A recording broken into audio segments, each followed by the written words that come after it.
Hello guys, Rithin Sanjay. இன்னைக்கு வீடியோல நம்ம எதை பத்தி பார்க்க போறோம்னா பைக்ல டேங்க் பேட் எப்படி ஸ்டிக் பண்றது தான் பார்க்க போறோம். இந்த மாதிரி ஒரு வீடியோவை நான் வந்து ஹிந்தியில தான் பார்த்தேன். தமிழ்ல யாரும் போட்ட மாதிரி எனக்கு தெரியல. ஸோ நான் வந்து அந்த வீடியோ மேக் பண்ணலாம்னு சொல்லிட்டு அந்த வீடியோ மேக் பண்ணியிருக்கேன். சேனலுக்கு யாராவது போச்சுன்னா ப்ளீஸ் சப்ஸ்கிரைப் பண்ணிட்டு பாருங்க. சப்ஸ்கிரைப் பண்ணிட்டு பக்கத்தில் இருக்கிற பெல் ஐகானை கிளிக் பண்ணி ஆல்ல போட்டுக்கோங்க. இந்த வீடியோ பிடிச்சிருந்துச்சுன்னா ஒரு லைக் பட்டனும் கிளிக் பண்ணி விட்டுருங்க.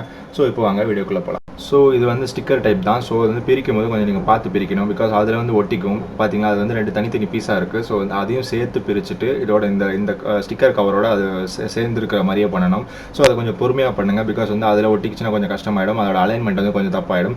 ஸோ கொஞ்சம் பொறுமையாக அதை வந்து கொஞ்சம் இதில் வச்சுட்டு அதுக்கப்புறம் வந்து அதை வந்து பீல் பண்ணுங்கள். பீல் பண்ணிங்கன்னா கரெக்டாக அந்த ஸ்டிக்கர் பேப்பர் மட்டும் தனியாக உங்களுக்கு வரும். அப்போ வந்து அது வந்து ஒட்டுறதுக்கு கொஞ்சம் ஈஸியாக இருக்கும் உங்களுக்கு.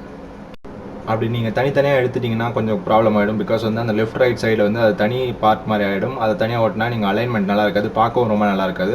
ஸோ இப்போ அதுலேருந்து வச்சுட்டு பார்த்தீங்கன்னா அந்த ரெண்டு சைட்லேயும் எட்ஜ்லேயும் வந்து கரெக்டாக அந்த பேப்பர் ஃபிக்ஸ் ஆகுதா பாருங்கள். ஃபிக்ஸ் ஆச்சுன்னா அதுதான் கரெக்டான பொசிஷன். ஸோ அது வந்து கரெக்டாக இருக்கும். எந்த அலைன்மெண்ட்டும் நீங்கள் வேறு பார்க்க தேவையில்ல. மேலே கரெக்டாக இருக்கான்னு பார்த்துக்கோங்க, நல்லா சென்டராக ஓட்டுறீங்கன்னு பார்த்துக்கோங்க. சைடில் ரெண்டு சைட்லையும் பாருங்கள் கரெக்டாக பக்காவாக இருக்கான்னு பார்த்துட்டு அதுக்கப்புறம் வந்து அதை அப்படியே கொஞ்சம் கொஞ்சமாக ஒட்டிட்டு மேலேருந்து கீழே வரைக்கும் ஒட்டிகிட்டே வாங்க.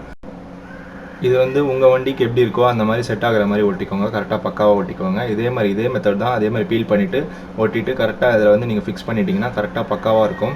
தென் வந்து என்ன பண்ணுறீங்க பார்த்தீங்கன்னா கொஞ்சம் கொஞ்சமாக அதை வந்து லைட்டாக ஒரு துணியை வச்சு அதை வச்சு நல்லா கொஞ்சம் அப்படியே ரப் பண்ணி விடுங்க. பிகாஸ் வந்து அது நல்லா ஸ்டிக் ஆகிறதுக்காக.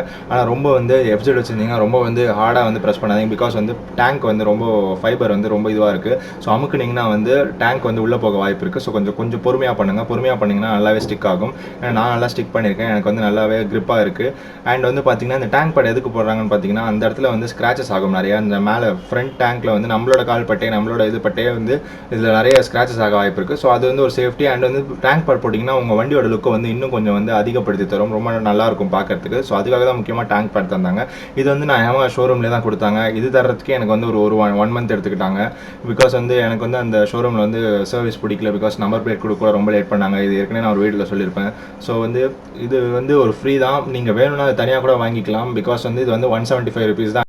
ஸோ இந்த டேங்க் பேட் வந்து எனக்கு ஷோரூம்லேயே கொடுத்தாங்கன்னு சொன்னேன். பட் நீங்கள் வேறு டிசைன்ஸ்லாம் டேங்க் பேட்னா நீங்கள் அமேசானில் நிறைய இடத்துல இருக்குது. ஸோ நீங்கள் அதுலேருந்து பர்ச்சேஸ் பண்ணிக்கலாம். ரொம்பவே நல்லாயிருக்கும். உங்களுக்கு உங்கள் வண்டிக்கு ஏற்ற மாதிரி நீங்கள் பர்ச்சேஸ் பண்ணிக்கலாம்.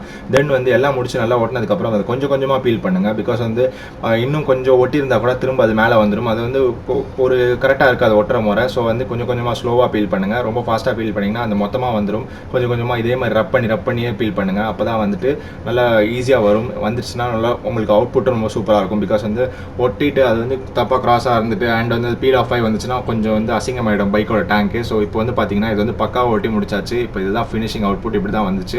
ரொம்பவே கரெக்டாக இருக்குது. ஒரு அலைன்மெண்ட் கொஞ்சம் கூட மிஸ் ஆகாமல் ஓட்டியிருக்கேன். ஸோ வந்து இது நல்லாயிருக்கும். இதே மாதிரி நீங்கள் ஃபாலோ பண்ணி நீங்கள் ஓட்டினீங்கன்னா உங்கள் பைக்லேயும் இந்த மாதிரி டேங்க் பேட் வந்து சூப்பராக இருக்கும். ஸோ அவ்வளோதான் இந்த வீடியோ. இதோட இந்த வீடியோ முடிச்சுக்கிறேன். தேங்க்ஸ் ஃபார் வாட்சிங். திஸ் ரிதின் சஞ்சய். பாய்.